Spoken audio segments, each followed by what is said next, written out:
Hey there, Grumpy Old Fart here. I'm doing an Alien Encounters video on extra-dimensional beings. Before I get into it though, if you enjoy my content, it would really help me out if you would hit the like button, subscribe to my channel, share my content on social media, and post a comment or two. Remember, I welcome your comments, even if you disagree with me. If you enjoy a good book, check out my author page on Amazon. My pen name is H.L. Anderson. You can find all of my books there.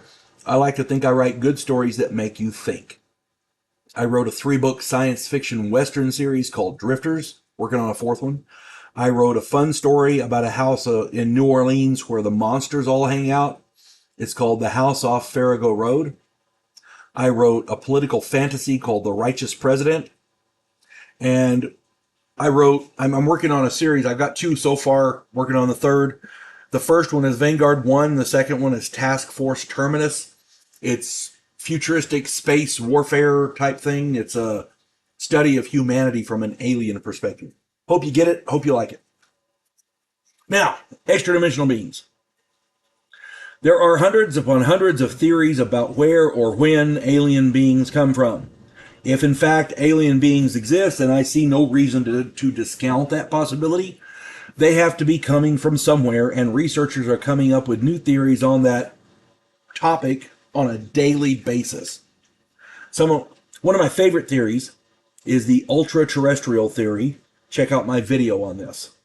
Another of my favorites is that alien beings come from the future, which is time travel. Einstein proved time travel exists. We just can't do it yet, as far as I know. We are working on it. If somebody in the future has figured it out, they could be coming back and visiting it. It makes logical sense to me. Another is that aliens are extra-dimensional. If they are extra-dimensional beings who can either portal into our world or phase into our world, then that opens up a whole realm of different possibilities. String theory proposes the existence of 26 dimensions. If that is the case, then it's quite possible that there are beings living in those dimensions. There are other theories in physics which state that new dimensions are created each and every second of the day.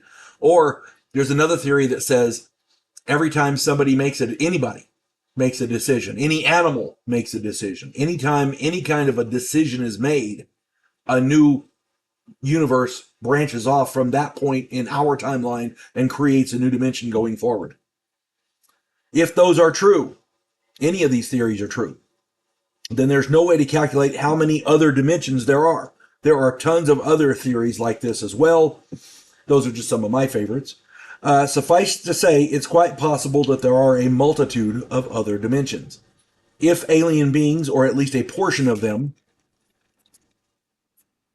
come from these other dimensions, then either they are far more advanced to be able to hop back and forth between dimensions, they're far more advanced than us, I should say, or there are natural means, portals, natural abilities, etc., for them to dimension hop. There are many researchers who believe that technologically it may be easier to hop dimensions than to travel faster than light. Therefore, it seems more reasonable to them that aliens might come from other dimensions rather than other planets. All of this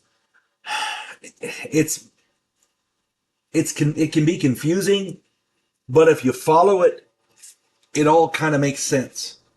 Because nobody says aliens all have to come from the same place. There could be aliens from other planets. It could be aliens from other dimensions. There could be aliens from the future. Who knows? Okay, now that all of that is clarified and established, let's discuss cryptids. Many researchers in the cryptozoology field theorize that many of these cryptids, including Bigfoot, are dimension hoppers as well. Ooh, we got a thunderstorm. Bad one, too. Keep the animals in.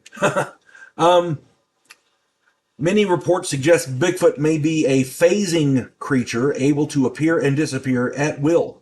This suggests it may be a natural ability of many Bigfoot creatures. Or maybe Bigfoot isn't the primitive we assume they are. Maybe they have physicists among their number who have created a dimension hopping device. Let's say that fast 3 times. Maybe they have physicists among their number who have created a dimension-hopping device. Who knows? Anyway, all of this is just speculation. Or is it? Enter Dr. Daniel Nims. I believe that's his name. The report that I had was verbal and it was kind of hard to hear, so bear with me if I got his name wrong. Nims is a scientist specializing in quantum physics and energy research. His career was spent exploring how energy and matter interact with other dimensions.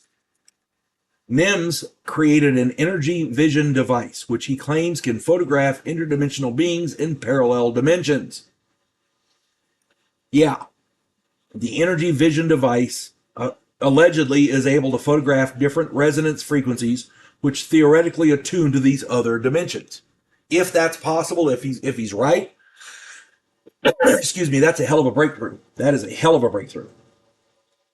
However, if this report is accurate, after going public with his energy division device, Daniel Nims was disappeared. He disappeared. Daniel Nims disappeared along with his device and all of his research.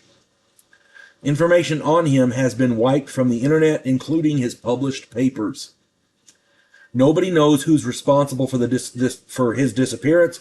It could have been the American government, a different government, another human group with a lot of clout, or possibly even an extra-dimensional group who didn't like being exposed for whatever reason. Hell, it could have been he himself that did it. Who knows? In conclusion, extra-dimensional beings are just as possible, if not more so, than extraterrestrial beings. Some of these extra-dimensional beings may very well be cryptids, and as a matter of fact, some researchers classify aliens, the little gray aliens, as a type of cryptid. I've got a book right over there, and it details different cryptids, and one of them is the little gray alien. I'm not going to try to unravel that plate of spaghetti, but there you go. There's a lot of overlap within these fields of research, and frankly, who cares? If something discovered in cryptozoology explains something in ufology, amen. You know, the overlap could be a good thing. At any rate, if you see a Bigfoot, an alien, or a ghost, you may very well be witnessing an extra-dimensional being. Keep that in mind. Again, who knows? If anybody else knows anything else about this Dr. Nims, or if anybody else knows anything else about this or has some pertinent information, please put it in the comments. I'm sure we'd all love to read it. I know I would. Hope this finds everybody well. You folks have a good one. God bless one and all. There is a house in New Orleans where the monsters all hang out. When the police detective, who happens to be a skinwalker squirrel, uncovers a plot by a paranormal perpetrator, he has to enlist the aid of his fellow housemates. If you enjoy a modern, quirky take on historical mythology, check out my new original novel, The House Off Farrago Road. Don't forget to like, share, subscribe, and comment. I welcome your comments, even if you disagree with me.